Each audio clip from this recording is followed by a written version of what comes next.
কি চোখ বন্ধ করবো? আচ্ছা করলাম চোখ বন্ধ। কি আছে দেখি। এবার মেহুর সব থেকে পছন্দের কাজটা এখন ওর বাবা করছে, ও একদম চুপচাপ থাকবে, কোনো কথাই হবে না। এই যে আঙুল সোজা। হাসিটা দেখো। আমি এখন একটা মিহু কথা বললে মিহু কিন্তু সেই কাজটা করবে, করতে বলবো না, তোমার গালটা লাল হয়ে যেত। কি করে এই আর দিস না, আর দিস না। দাও নালে এটা নষ্ট তুমি মাঝখান থেকে আমার গালটার কি অবস্থা করলো দেখো। একটু হাত করতে করতে না, একবারই দিবি, একবারই বারবার দিবি। তুই আঙুলটা সোজা কর কর। ভালো করে মা আলুটা। হ্যাঁ এই দেখি দেখি কেমন হলো।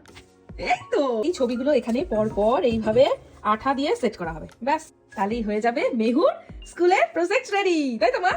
বাবা কি মনে হয়েছে, আমাকে বলছে বাবার সাথে একটা ছবি তুলে দেবে। বাবা রে বাবা, বললাম চোখ বন্ধ। কি আছে দেখি। ওয়াও কি সুন্দর হয়েছে বাবা। অভি তোমার এত প্রতিভা। হ্যাঁ কি দারুণ হয়েছে। আজকে অভিকে বলেছিলাম আর কি যে এই দায়িত্বটা তোমার, যে এত সুন্দর করবে আমি তো ভাবতেই পারিনি। বাস বাস এক হাতে ফোন রয়েছে, মানে তালি বাজাতাম এক্ষুনি। আমারও কলা গেঞ্জিতে কলা নেই। না না তালিয়া তালিয়া। মা নাম লিখে প্রজেক্টের ভাগীদার হয়ে যাচ্ছে 50%। দাঁড়া